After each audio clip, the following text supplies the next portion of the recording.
السلام علیکم ورحمۃ اللہ وبرکاتہ۔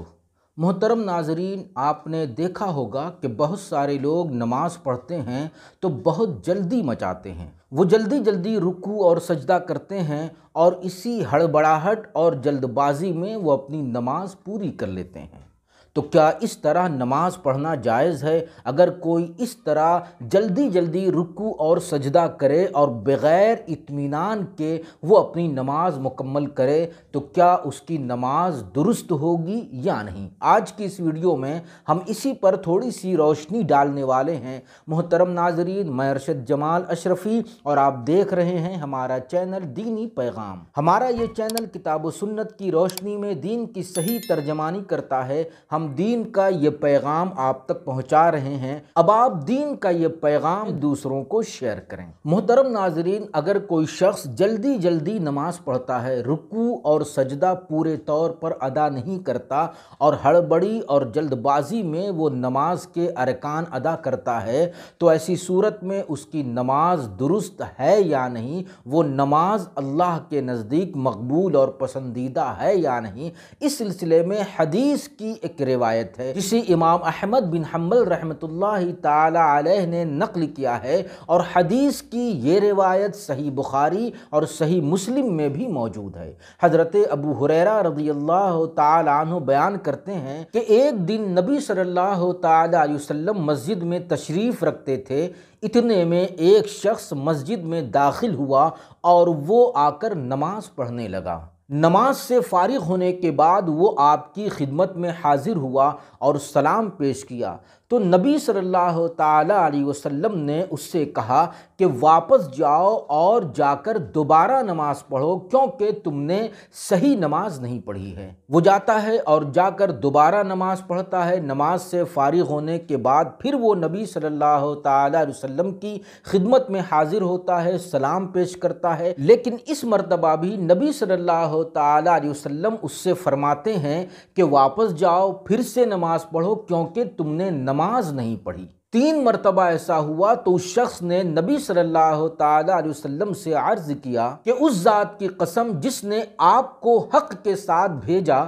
میں اس سے بہتر نماز نہیں پڑھ سکتا، لہٰذا آپ مجھے بتائیں کہ میں کیسے نماز پڑھوں۔ تو آپ نے فرمایا کہ جب تم نماز پڑھنے کا ارادہ کرو تو تکبیر کہو، پھر قرآن کا جو کچھ حصہ تمہیں آسان لگے پڑھو، پھر رکوع کرو یہاں تک کہ تم رکوع کی حالت میں مطمئن ہو جاؤ، پھر رکوع سے سر اٹھاؤ اور سیدھے کھڑے ہو جاؤ، پھر سجدے میں جاؤ یہاں تک کہ سجدے کی حالت میں تم مطمئن ہو جاؤ، پھر سجدے سے سر اٹھاؤ اور بیٹھتے ہوئے تم مطمئن ہو جاؤ، پھر دوسرا سجدہ کرو یہاں تک کہ سجدے کی حالت میں تم مطمئن ہو جاؤ، پھر اسی طرح تم اطمینان کے ساتھ اپنی پوری نماز ادا کرو۔ اس حدیث میں اللہ کے رسول صلی اللہ تعالی علیہ وسلم نے اطمینان کے ساتھ نماز پڑھنے کی تاکید اور ہدایت فرمائی ہے۔ رکوع اور سجدہ پورے اطمینان کے ساتھ کرے، رکوع سے سر اٹھائے تو سیدھا کھڑا ہو جائے،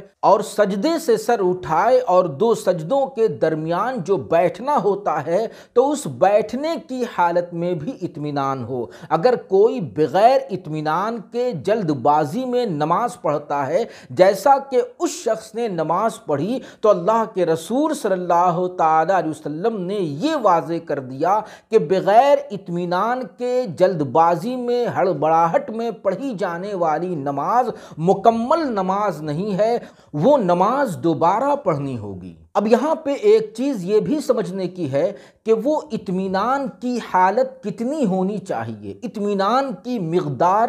کتنی ہے، کتنی دیر تک ٹھہرنا چاہیے۔ تو وہ اطمینان کی حالت اور ٹھہرنے کی حالت ایک تسبیح پڑھنے کی مقدار ہے، یعنی رکوع کرے تو کم از کم رکوع میں اتنی دیر وہ رہے کہ ایک تسبیح پڑھ لی جائے، اور رکوع سے سر اٹھائے تو اتنی دیر تک سیدھا کھڑا رہے کہ ایک تسبیح پڑھنے کا وقت لگے۔ فقہ کی اصطلاح میں اسے اعتدال فی الارکان یا تعدیل ارکان کہتے ہیں۔ امام ابو حنیفہ اور ان کے شاگرد امام محمد رحمۃ اللہ تعالی علیہما کے نزدیک یہ سنت مؤکدہ یا واجب ہے، اور بغیر اعتدال اور اطمینان کے ساتھ پڑھی جانے والی نماز ان کے نزدیک سخت مکروہ ہے۔ بلکہ امام سرخسی رحمۃ اللہ تعالی علیہ اپنی کتاب المبسوط میں نقل کرتے ہیں کہ امام ابو حنیفہ رحمۃ اللہ تعالی علیہ کہتے ہیں کہ مجھے ڈر ہے کہ بغیر اعتدال و اطمینان کے پڑھی جانے والی نماز